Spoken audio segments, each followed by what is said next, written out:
দাও বাবা, আমি ছেড়ে দিই। নাও বাবা, হ্যাঁ। আমাকে 500 টাকা দিও তো। কেন রে, তোর 500 টাকা লাগবে?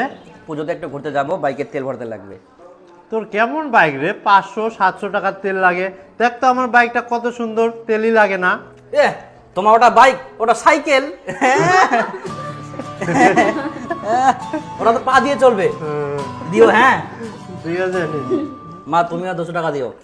হ্যাঁ, আমার কাছে আবার টাকা নিবি তুই? তো দিতে হবে না পুজোতে, না বনু? জীবন মূল্যবান, প্রিয়জনের সাথে কাটানো প্রতিটি মুহূর্ত একটি ধন। আমি গেলাম। এই দীপু, দাঁড়া দাঁড়া। কি মা? আরে হেলমেটটা নিয়ে যা। আচ্ছা দাও। আর বেটা, রাস্তায় অনেক ভিড় থাকবে, দেখে শুনে বাইক চালাস। আচ্ছা বাবা। আর সন্ধ্যার আগে আগে বাড়ি ফিরবি। আচ্ছা, তোমাদের চিন্তা করতে হবে না, চলে আসবো আমি।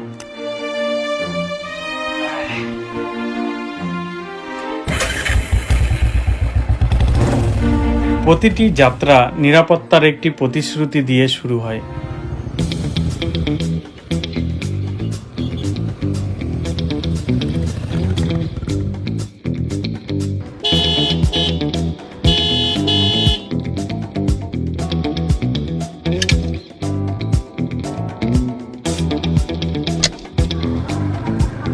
সতর্কতা, সম্মান এবং সচেতনতা এগুলি নিরাপদ ড্রাইভিংয়ের স্তম্ভ।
একটি বিক্ষিপ্ত মুহূর্ত সবকিছু পরিবর্তন করতে পারে।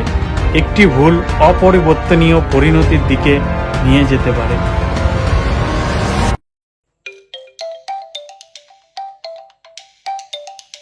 হ্যালো। কি?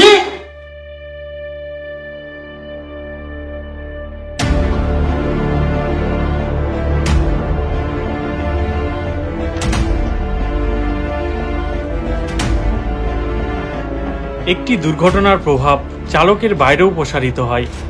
এটি প্রিয়জনের জীবনে ঢেউয়ের মতো ছড়িয়ে পড়ে।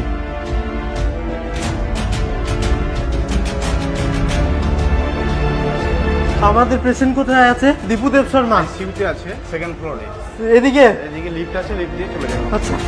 দেখুন, চিন্তা করবেন না, আপনার ছেলে মোটামুটি ভালোই আছে।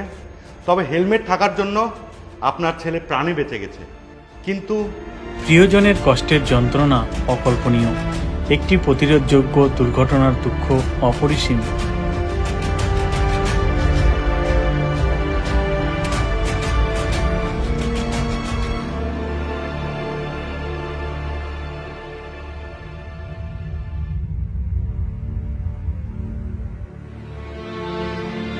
একটি দুর্ঘটনার মানসিক, শারীরিক এবং আর্থিক প্রভাব গভীর।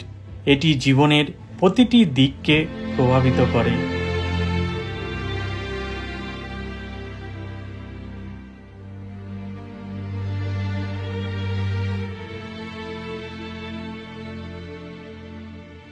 কিন্তু কিন্তু কি ডাক্তারবাবু? কিন্তু আপনার ছেলে আর আগের মতো হাঁটাচলা করতে পারবে না। বেঁচে থাকা সবসময় স্বাভাবিক অবস্থায় ফিরে আসা বোঝায় না। দুর্ঘটনার দৃশ্যমান এবং অদৃশ্য দাগগুলি জীবনব্যাপী থাকে।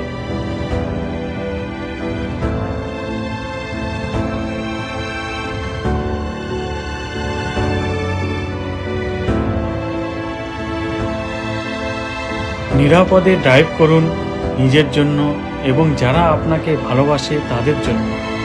নিরাপদ ড্রাইভ, জীবন বাঁচান।